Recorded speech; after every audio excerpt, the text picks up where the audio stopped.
que ce sont des gens, des braillards qui insultent tout le monde. Ils n'ont rien à faire au gouvernement ou en politique. Les gens qui votent pour LFI, ils n'ont rien compris, quoi. L'immigration, il faut l'arrêter totalement. Je ne pense pas que nous, à la fin du mois, on a besoin de manger. Le RN, on ne l'a jamais eu, bah pourquoi on ne lui laisserait pas une chance? Et mon père m'a dit, tant qu'on ne changeait pas le vinaigre, on aurait toujours les mêmes cornichons.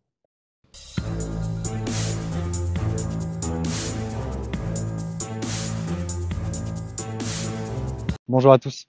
Je tourne cette vidéo le dimanche 30 juin, le jour du premier tour des législatives. J'ai décidé de vous écouter parce que j'ai vu que dans les commentaires, vous étiez beaucoup à dire que je devrais sûrement sortir un peu de Lyon, parce que c'est vrai que j'interroge souvent les mêmes catégories de population. Donc ce coup-ci, je suis allé en Isère, dans 3 villes et villages différents, où j'ai attendu les gens à la sortie des bureaux de vote pour essayer de comprendre du coup ce qu'ils attendaient des élections. Et on va découvrir tout ça ensemble. Écoutez, bonjour monsieur. Bonjour. Alors ma question va être toute simple. Qu'est-ce que vous attendez de ces élections législatives aujourd'hui? Eh bien, j'attends, comme la plupart des Français, du changement et une vie meilleure. Voilà. Du changement sur quelle thématique? Qu'est-ce que aujourd'hui vous voudrez que ça évolue en France? Sur quoi? Sur le pouvoir d'achat notamment, et puis sur la sécurité surtout, et puis sur la valorisation du travail par rapport à l'oisiveté. Voilà, c'est en gros ce que je souhaite, quoi. Vous trouvez qu'aujourd'hui, il y a trop de personnes qui ne bossent pas assez? Ben, il y a trop de personnes qui ne bossent pas parce qu'elles sont pas obligées de bosser vu qu'elles sont payées sans travailler. Donc je vois pas pourquoi elles iraient travailler. Je vois pas de solution pour l'avancée de la France.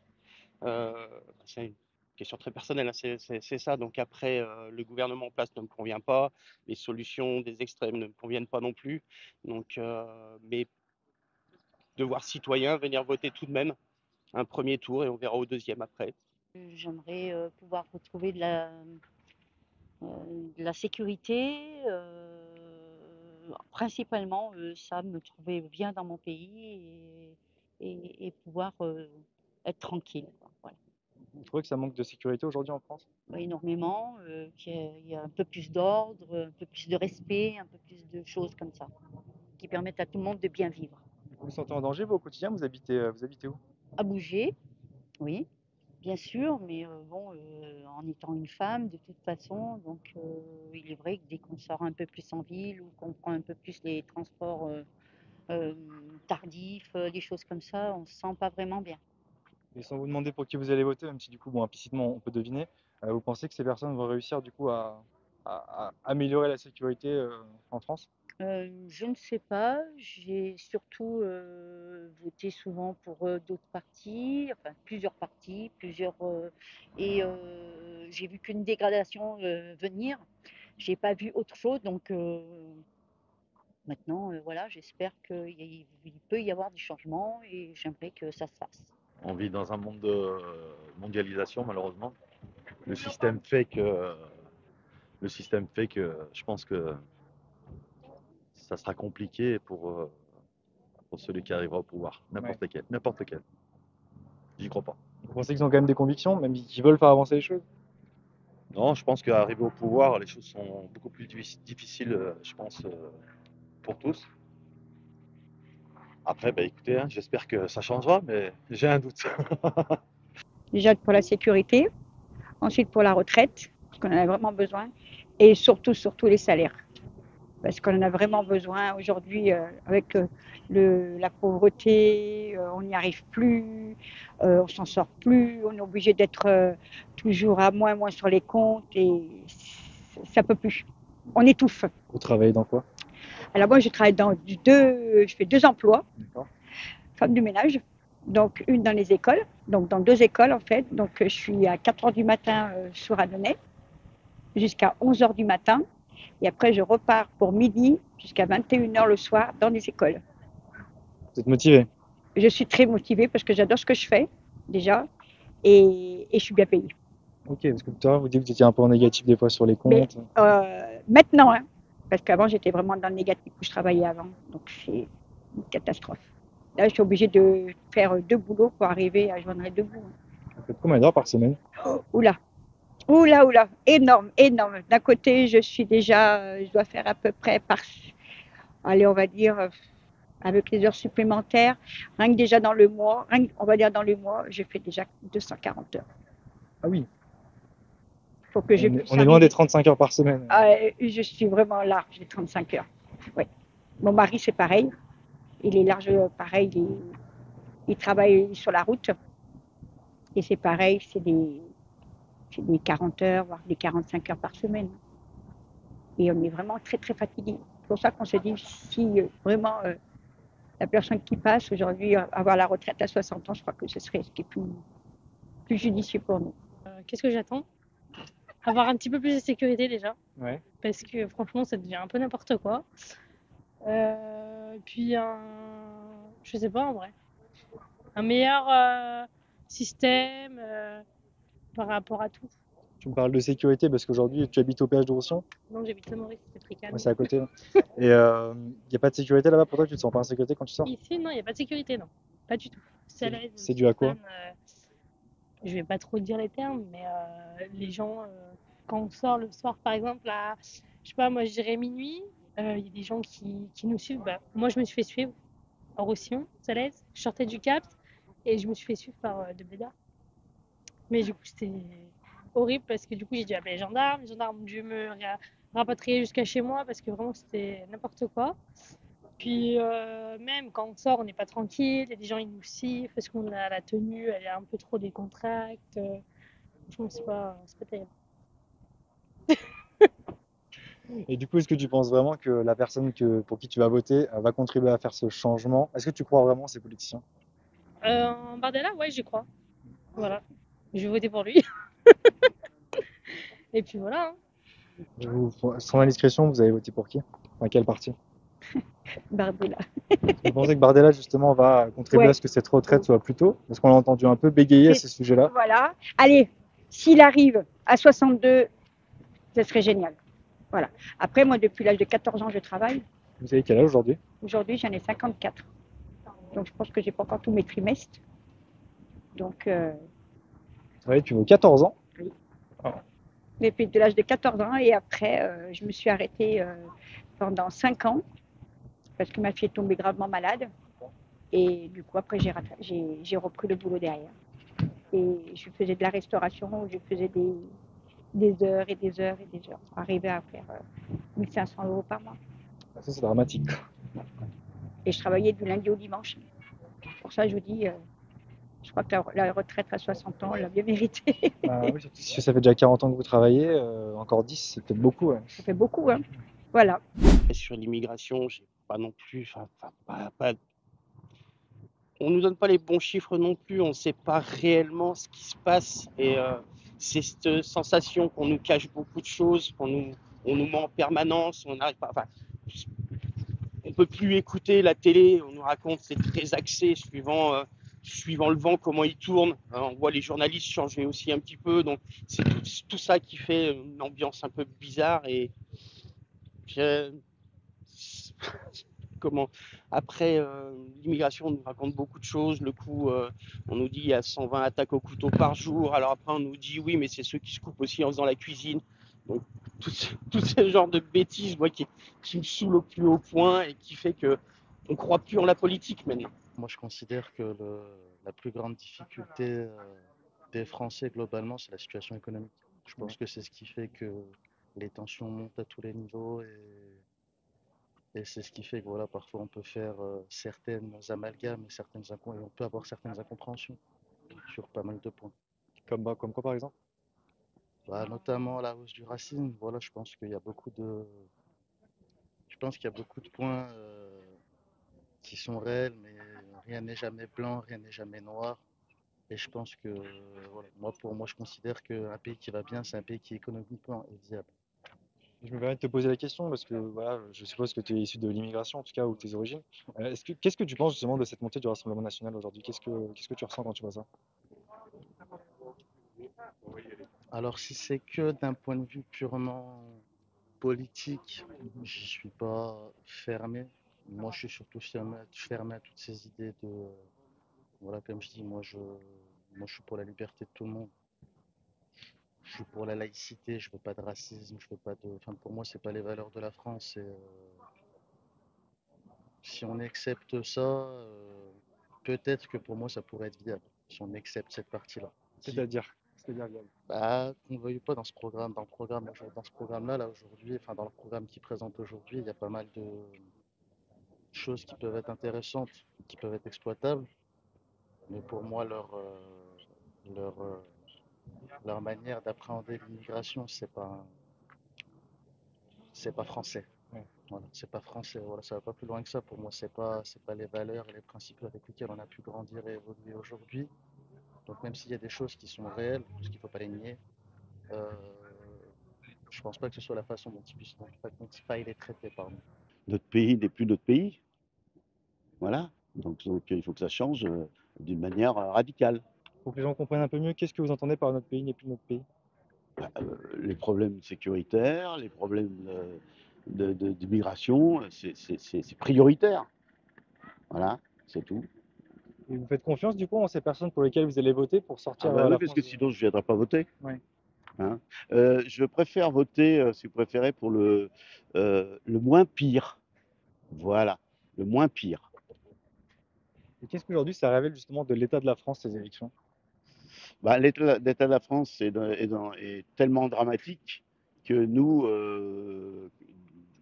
ma femme et moi, on va certainement, selon le résultat des élections, quitter le pays. Ah oui, carrément. Carrément. Vous iriez où? À l'étranger. Je me doute, mais où du coup? On ne sait pas exactement, mais on n'est pas fixé. On va déjà attendre le résultat des élections. Et comme ma femme est d'origine, elle est croate, peut-être qu'on partira en Croatie. Voilà. Et justement, vous parlez du résultat des élections, quel résultat ferait que vous partiriez en fait? Le fait que ce soit la Macronie, le NFP? Ah ben non, mais je veux surtout éviter LFI. C'est une honte. Même les gens qui votent pour LFI, ils n'ont rien compris, quoi. Voilà. Si vous pourriez développer, c'est très intéressant de voir votre avis. Ben non, mais LFI, c'est l'immigration, c'est faire rentrer un maximum, c'est changer la France, changer l'histoire de la France, changer son identité.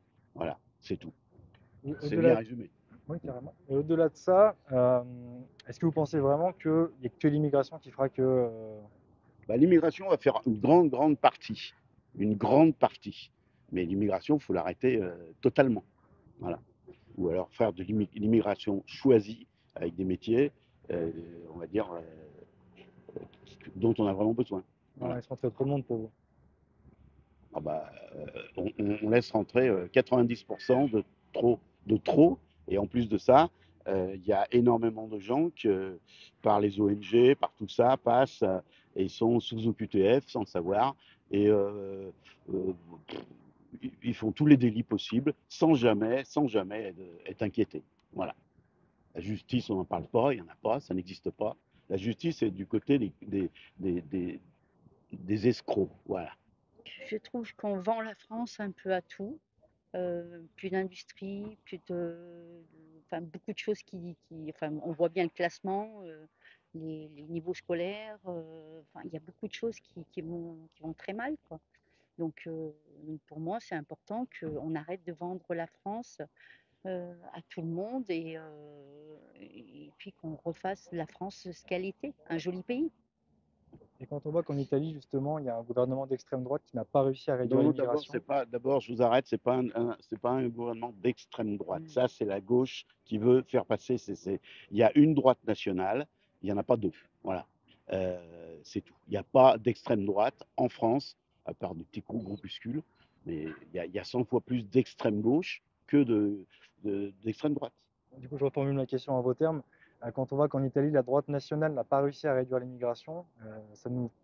Si vous voulez, le problème, c'est que ça peut changer avec l'Europe, si l'Europe passe, mais ça peut changer parce que elle est pieds et poings liés avec la réglementation européenne. C'est pour ça. Et sinon, elle ne pourrait pas bénéficier des aides, et puis elle serait pénalisée de 20 000 euros par immigré qu'elle refuse. Donc voilà tout ça. Mais ça peut sauter, ça. Tout ça, ça peut sauter. Moi, j'ai hâte que ça saute. C'est pour ça que j'ai quand même bon espoir, sinon je ne voterai pas. J'ai hâte que le Conseil constitutionnel qui a été mis en place par les partis politiques comme le Parti socialiste ou les LR et tout, qui a été mis en place pour sauver leur place, le Conseil constitutionnel qui est même pas... enfin, il donne systématiquement raison à Macron. Voilà, c'est tout. Donc pour moi, le Conseil constitutionnel, ça ne devrait pas exister. Voilà. Qu'est-ce que ça révèle de l'état de la France? Ben, tout semble être fait pour faire monter le Rassemblement national, quelles que soient les solutions prises. On a l'impression que c'est une lente montée, mais qui est voulue quelque part. Donc, l'état de la France, ruiné. Merci l'Europe aussi. Donc, c'est compliqué. Je suis plus en pessimiste, ouais. Mais complètement, puisque de toute façon, on finira toujours par prendre tous dans la poire. On est trop pauvre pour être riche et on est trop riche pour être pauvre. Donc à chaque fois, c'est nous, les classes dites moyennes, qui prenons dans la poire, quoi. Les travailleurs, voilà, c'est une priorité donnée à ceux qui se lèvent tôt le matin. C'était il n'y a pas si longtemps que ça. Je me lève à 3 heures pour aller au boulot. Là, je vais voter pour aller au boulot cet après-midi. Vous travaillez dans quoi? Dans la chimie, dans la banlieue de Lyon. Et donc voilà, je me lève tôt, je travaille, je fais mes heures, je fais mes impôts et voilà quoi. Donc voilà. Mais on n'a pas l'impression, on a l'impression qu'on est toujours taxé plus. Et ça, au bout d'un moment, ça devient lassant. Entre toutes les TVA, entre les prix qu'augmentent, les prix à la pompe, les gilets jaunes, ça a commencé à 1,30 €, on est à 1,70 €, plus personne ne dit rien, quoi. C'est compliqué. Vous arrivez à vous en sortir encore aujourd'hui? Oui, mais avec c'est les loisirs et c'est les à côté qui prennent. On se fait plus autant de restos qu'on faisait avant, on limite un petit peu. Les vacances, au lieu de faire 15 jours, on fait qu'une semaine. Oui, si, ou pas du tout, comme ça. Après, c'est d'autres choses. Donc après, oui, ça devient compliqué. Ça révèle que ça va mal, que les gens ils en ont marre, qu'ils sont fatigués et qu'ils veulent un réel changement.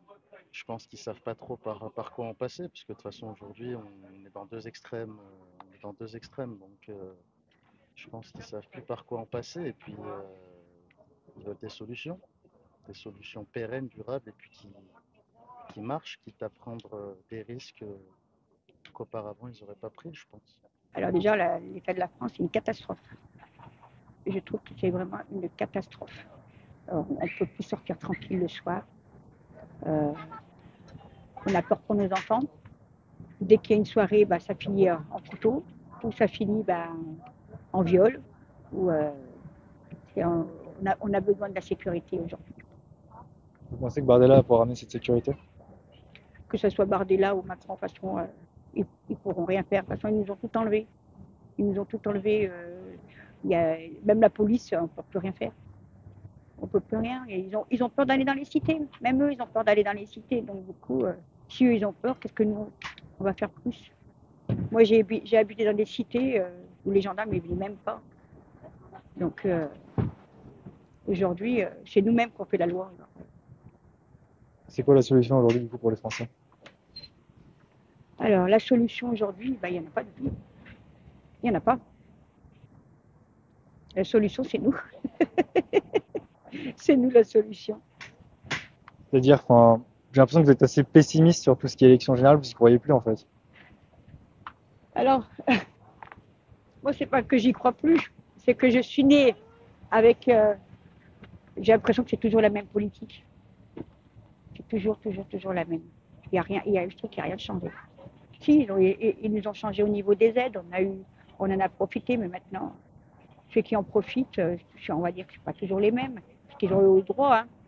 Mais on en a marre.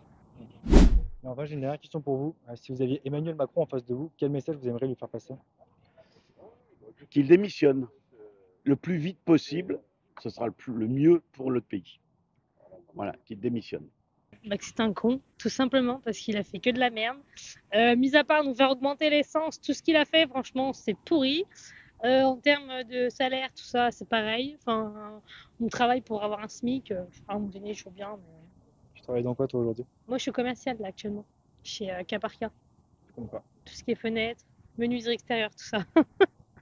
Mais voilà, sinon, non, Macron, jamais. Tu n'as pas confiance? Non, pas du tout. Je pense qu'il a surtout un peu échoué et qu'il faut qu'il reste un peu plus humble et qui regarde un petit peu les choses en face, parce que promettre, c'est bien. Mais au bout d'un moment, dire qu'il a compris, on veut bien, mais si rien n'est fait, ça peut pas continuer. Voilà. Il en est, c'est lui qui a choisi d'être dans cette posture-là. Vous restez optimiste quand même sur l'avenir de la France? On va dire que l'espoir fait vivre, donc oui, effectivement. Il a rien fait. C'est une catastrophe. Il a pris que son salaire. Il ne pense pas que nous, à la fin du mois, on a besoin de manger. Et lui, il s'en fout. Il va même pas chercher son pain. Il ne sait même pas combien ça coûte une baguette de pain. Quand on va lui demander d'aller acheter une boîte de thon, vous allez voir la boîte de thon à combien. Elle va dire, ah bah ouais. Moi, je lui assure, non, il a rien fait de bon. Moi, je suis vraiment. Je veux que ça soit bordel. Et qu'est-ce qui vous attire autant chez cet homme pendant son Qu'est-ce qu'il est programme? beau. Non, mais il y a quand même d'autres Non, raisons, mais rassurez-moi. je vous assure, lui, déjà, alors il a un sourire, il est beau, il a de l'élégance, il a la carrure, il a tout. C'est comme ça que Macron a été élu aussi en Alors, je 2017. sais hein. pas, alors lui, moi, j'ai pas du tout. Alors lui, pour lui, j'ai même pas voté. J'avais voté pour Marine. Et ça fait des années que nous, on vote pour Le Pen. Depuis l'âge de mes parents, déjà mes parents. Jean-Marie à l'époque. Jean-Marie à l'époque, voilà. Bah, écoutez, bonjour madame. Bonjour, Alors pourquoi est-ce que vous êtes allé voter aujourd'hui? Qu'est-ce que vous attendez de ces élections? du changement. À quel niveau? Sur plein de choses, la sécurité, sur des efforts de Macron, parce que Macron, il nous a vraiment endormis. Je suis un peu directe, je mets un jugement, mais ça fait plusieurs années qu'on l'a et qu'il n'a rien fait. Si vous pouvez développer un peu pourquoi il vous a endormi, vous pensez? Parce que déjà, tout a augmenté. Il aide pas mal les personnes à l'étranger, mais nos personnes âgées qui ont besoin en France, on les aide pas. On n'aide pas les jeunes familles, on n'aide pas les parents avec des enfants porteurs de handicap. Et là, je trouve que c'est anormal. On fait d'abord dans notre pays et on va aider les pays après. Je ne trouve pas que c'est mal d'aider, mais ce que je ne trouve pas normal, c'est que nous, on passe en dernier. Au moins, moi, d'un point de vue politique, je trouve pas qu'il y ait un gros changement, que ça soit l'un ou l'autre. On est de toute façon dépendant de l'économie mondiale. Et que même si on croit qu'on peut faire mieux en se repliant sur nous, je pense pas. Je pense que l'heure, elle est à l'ouverture encore. Et avoir confiance et vivre ensemble, c'est important. Voilà. Vous faites confiance, vous, à ces élections aujourd'hui? Vous pensez vraiment que ça va changer quelque chose pour les Français? Je pense que non, pas tout de suite. En fait, c'est assez marqué. Les gens sont déjà trop repliés sur eux. Ils ont abandonné l'idée de vivre ensemble. Et voilà. Donc pour moi, je suis pas sûr que ça change. Ça peut être un départ, mais ça va pas forcément se traduire aujourd'hui. Pas grand-chose en fait. J'attends rien. Parce que ce soit les uns ou les autres, on a l'impression qu'à part foutre le bordel dans le pays, qu'est-ce qu'ils vont pouvoir faire? J'en sais rien en fait. Alors pourquoi vous avez voté justement si vous leur faites pas confiance? Parce que c'est un droit, parce qu'on a en tant que femme en plus, il y a des femmes qui sont battues pour qu'on ait le droit de vote. Donc je vais voter pour ça, parce que voilà, je suis une femme et qu'il faut voter, parce qu'on nous a trop longtemps fait taire et il faut aller voter. Donc je vais voter, mais je vous avoue que je suis pas plus emballée que ça. Pour vous, les résultats vont pas changer grand-chose? Non, parce que ils disent beaucoup de choses, mais il y a entre ce qu'ils veulent faire et ce qu'ils peuvent faire. Et je pense qu'il y a tellement longtemps que certains présidents n'ont pas fait ce qu'il fallait, qu'à l'heure d'aujourd'hui, qu'est-ce qu'ils vont pouvoir rattraper en un claquement de doigts? Je vois pas trop en fait. Donc bon, on va voter, mais parce que c'est un droit, c'est tout. Est-ce que vous, vous en sortez à titre personnel? Non, c'est compliqué. Vous êtes retraité? Non, je suis pas retraitée, en arrêt maladie et justement, je ne pourrais pas reprendre mon poste. Et du coup, je ne sais pas ce que va devenir mon avenir. Je me permets de vous poser la question, c'est peut-être un peu personnel, mais qu'est-ce que vous avez justement comme maladie et qu'est-ce que vous faites comme emploi à l'origine? Je travaille en crèche. D'accord? Après, c'est problème cardiaque. D'accord. Donc voilà. Le problème cardiaque, c'est quoi? C'est qu'on vit avec du stress non-stop. La sécurité, elle n'y est plus. Par le biais de mon boulot, j'ai été agressée 2 fois. Donc voilà. Je suis pas du tout positif avec Macron parce qu'il n'a rien fait. Voilà. Après, je vais vous dire une chose qui va peut-être étonner beaucoup, Le RN, on ne l'a jamais eu, pourquoi on ne lui laisserait pas une chance? Parce qu'on a eu la gauche, on a eu la droite, on a eu Macron et on voit qu'il n'y a rien eu de fait, hein, Sarko. Donc, je me donne une chance. Après, j'assume si c'est une connerie. Vous faites confiance à Jordan Bardella aujourd'hui? À 100%, non. Parce que c'est très dur de faire confiance à 100%. J'ai un dicton, ça va peut-être faire rire beaucoup de gens, mais mon père m'a dit, tant qu'on ne changeait pas le vinaigre, on aurait toujours les mêmes cornichons. Donc voilà, je suis un peu dure, un peu direct. C'est peut-être pas bien pour un interview, mais ça résume bien tout. C'est un peu parti en vrille d'un coup, sur un caprice. Si vous pourriez définir ce désordre? Bon, le désordre, c'est le désordre qu'il y a dans la tête de notre président de la République. Pour moi, c'est un vrai caprice d'enfant gâté, qui a vécu une grosse humiliation aux dernières européennes et voilà, et une sorte de vengeance, d'acte gratuit, quoi, qui sert à rien, qui n'est pas approprié à la période. Selon moi, le politicien actuel, il est plus à la hauteur par rapport aux enjeux qui se jouent, quoi, mondial, national et tout ça. On n'a plus les politiques d'antan, quoi.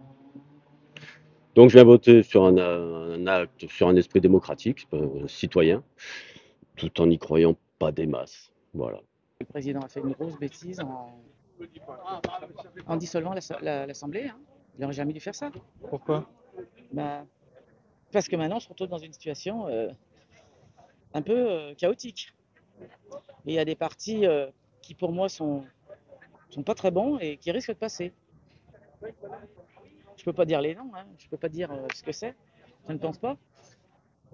Justement, si vous pouvez argumenter dans quel sens il a fait une bêtise, pourquoi est-ce que pour vous il aurait dû conserver les députés qu'il avait jusqu'à maintenant, il va se retrouver avec un Premier ministre qui va... Il va plus pouvoir gouverner correctement, en fait. Est-ce que c'est pas un choix de sa part? Ou alors, oui, pourquoi pas. Il n'a pas fait ça pour rien, je pense. Ouais. Puis il en a peut-être marre, alors qu'il a qu'à démissionner à ce moment-là.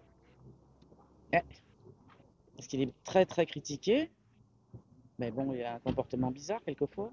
Je pense qu'il parle beaucoup, mais tout ce qu'il a dit, il l'a pas fait forcément. La seule chose qu'il a faite de bien, c'est qu'il a baissé les impôts. Il faut reconnaître que de ce côté-là, il a fait quand même un grand pas par rapport à la gauche. La gauche, elle augmente les impôts, elle. C'est peut-être pour une meilleure redistribution? Je pense pas, non. Non? Non, avec ce qu'on a vécu avec Mitterrand et Hollande, ils ont plutôt vidé les caisses de l'État, malgré les impôts qui ont augmenté. Vous faites pas confiance, vous, à cette union de la gauche, le nouveau Front populaire? Ah non, parce que ce sont des gens, des braillards, qui insultent tout le monde. Pour moi, c'est pas des gens qui ont rien à faire au gouvernement ou en politique. Ils se comportent trop mal. C'est comme la racaille dans la rue, pareil. Pas pour moi. Si vous avez un message à leur faire passer justement à cette union de la gauche, lequel ce serait? J'ai pas compris. Si vous aviez un message à leur faire passer à cette union de la gauche, lequel ce serait? Déjà de se calmer, et puis pas de prendre les gens pour des imbéciles. Parce que, franchement, des fois, on se demande, nous, qu'est-ce qu'on est? Les citoyens français, on est quoi pour eux?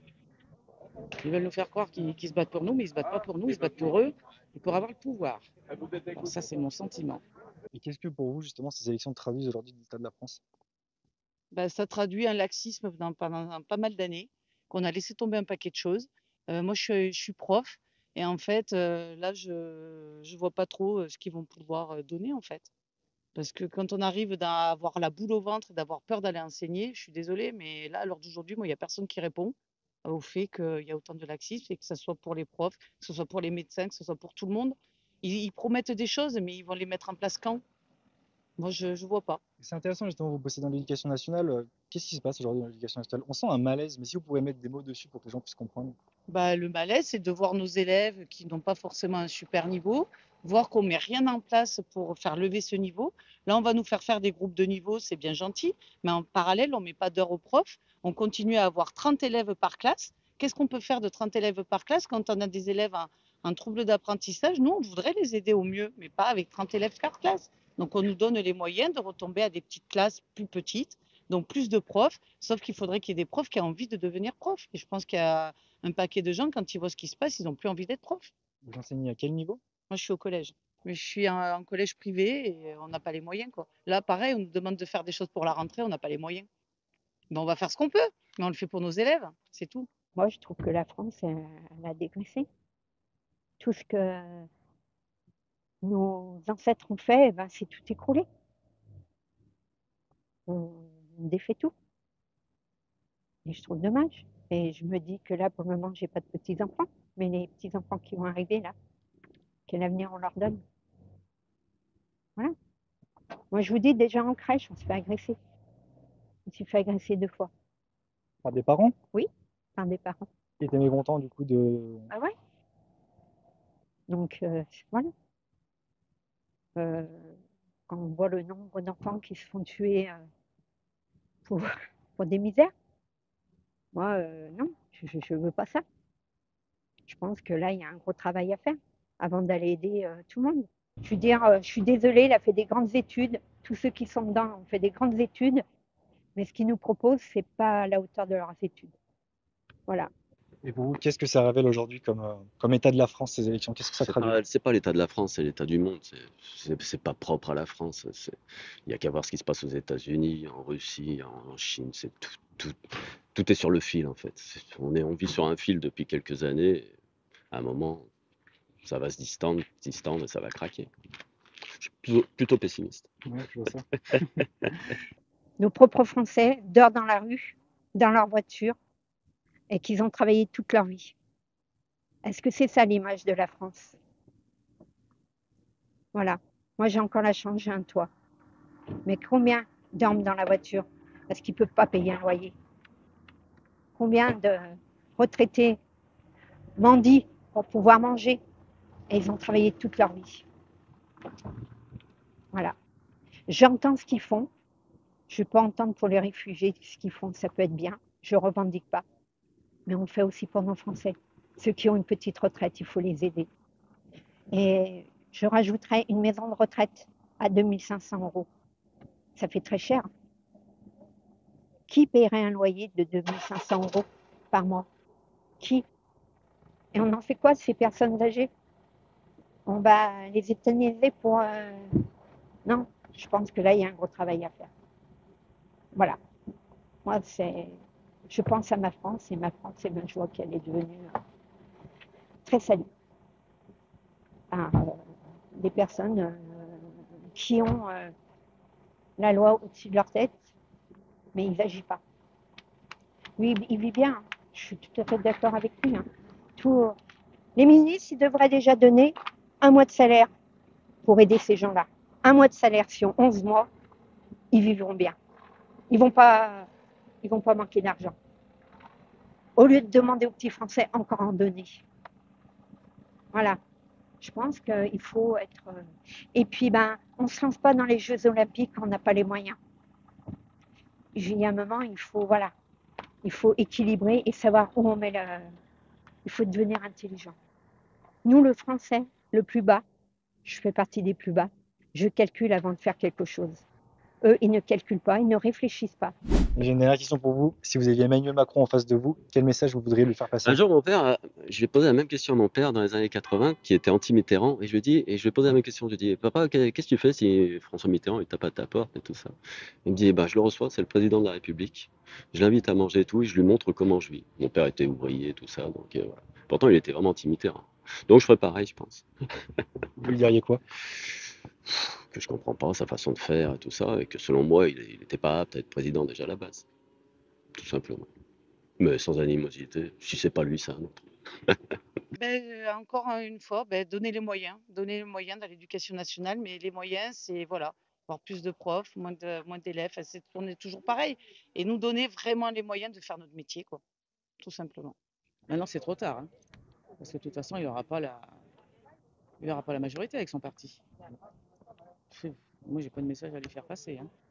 C'est trop tard. C'était avant, oui. Fais ce que tu dis au lieu de parler tout le temps. C'est tout, mais c'est trop tard maintenant. Vous avez plus confiance? Non, et puis même, c'est trop tard. Il a dissous l'Assemblée, et sa majorité ne passera pas. Donc maintenant, il a plus grand-chose à faire, hein, malheureusement. Je vous remercie. Je vous en prie.